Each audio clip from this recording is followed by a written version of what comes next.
Governance model. If PTI gets a chance, the party must undertake structural, organizational, and cultural changes aimed at enhancing governance abilities. In my op-ed published on June 30, I promised to continue the political debate under two paradigms, the return of PTI being a reinforcement of failure, and the political contours of post-PTI Pakistan. The last two columns dealt with the issues. Under intellectual integrity and a desire deep down to see the third option succeed, lots of ifs and buts though, a blueprint for a criticized PTI seems in order before closing this round of debate. T's limited and cited successes notwithstanding, some of its glaring shortfalls, some of its own making, some unintended and some enforced by the environment, can be summarized as economic mishandling, though the party gets sympathy for COVID-19, and inflation, global environment, not entirely T's fault, lack of diligent and coordinated teamwork to improve governance, obsession with chasing the corrupt, wasting precious time, avoidable rhetorical battles and useless filibustering. Politics of confrontation and inability to develop working relations with other state institutions, army included besides judiciary, media, election commission, bureaucracy, etc., and opposition, corruption in T's rank and file, reversing the earlier gains from stint in power in KP, 2013-18, like depoliticization of police, etc., following a suffocating administrative model by appointing youthful district coordinators with no experience, paralyzing the state machinery, and following a less than institutional foreign policy on some critical issues.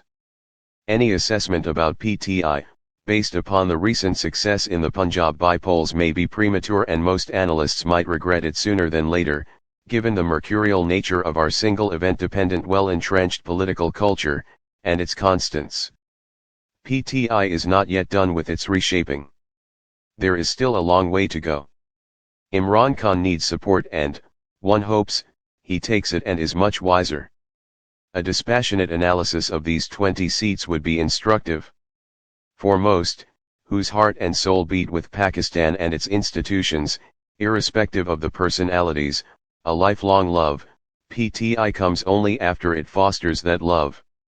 So, if it wants to build from its unsuccessful earlier term in office, the party needs to undertake serious structural, organizational, and cultural changes aimed at enhancing its governance abilities.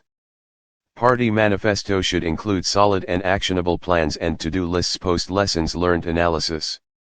The following discourse is suggestive in the earnest, without insulting anyone's, especially the PTI gurus, intelligence. 1.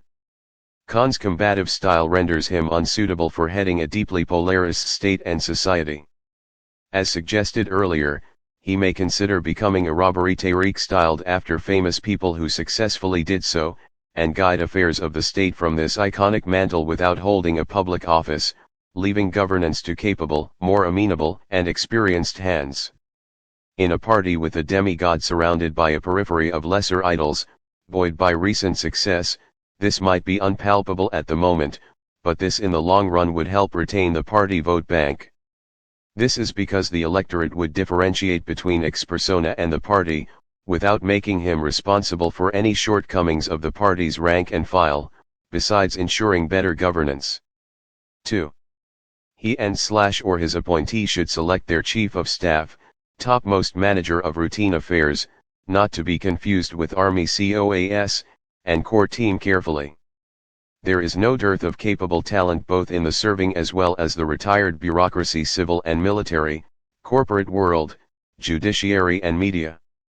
For team selection, the party should start today. If and when in power, PTI would rely on intelligence organizations for vetting such selection. A one-term army chief would ensure provision of best counsel. Similar team provision to the party chief ministers be ensured. These core teams should have oversight and control by the federal and provincial chief executives only. Chief minister selection, a party decision, should be thorough, deliberate, and in keeping with ability and capacity. Crossing party lines is not unkosher in such talent hunt. All democracies follow this. A Democratic Obama selecting a Republican Robert Gates as his defense secretary, 2006-11, is a case in point. In our context, this cross-party selection would weaken the opposition also. There are capables always willing to jump ship for personal benefit.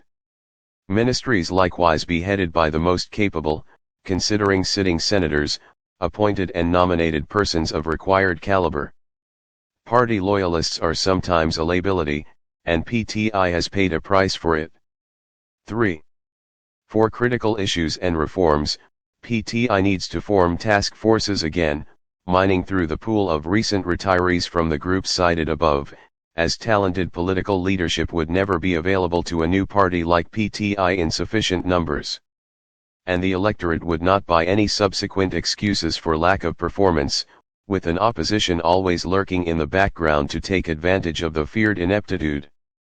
The party should start a talent hunt now rather than waste time in useless speeches and agitation.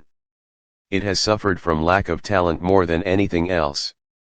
Coming up with a shadow government when not in power is always a better idea, as it trains and grooms party cadre and makes transition easier, rather than looking at the balance sheet of the first 100 days. For this, party secretariat be staffed with capable personnel, commencing work now besides rather than planning rallies. 4. Following the KP example, grassroots reforms concerning revenue, healthcare, education, and police depoliticization, correctly identified core areas, be implemented nationally. The flawed practice of appointing inexperienced district coordinators be done away with, allowing bureaucracy to work non-coercively. A system of bureaucratic work evaluation and audit be instituted to maintain oversight and ensure efficiency.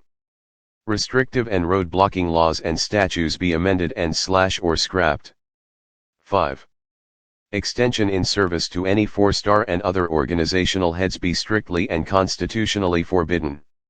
Extension leads to manipulation by both sides and takes out objectivity from the advice, decision-making, and counsel by the affected official, leading to manipulation, overreach in authority and uncontrolled personal ambition.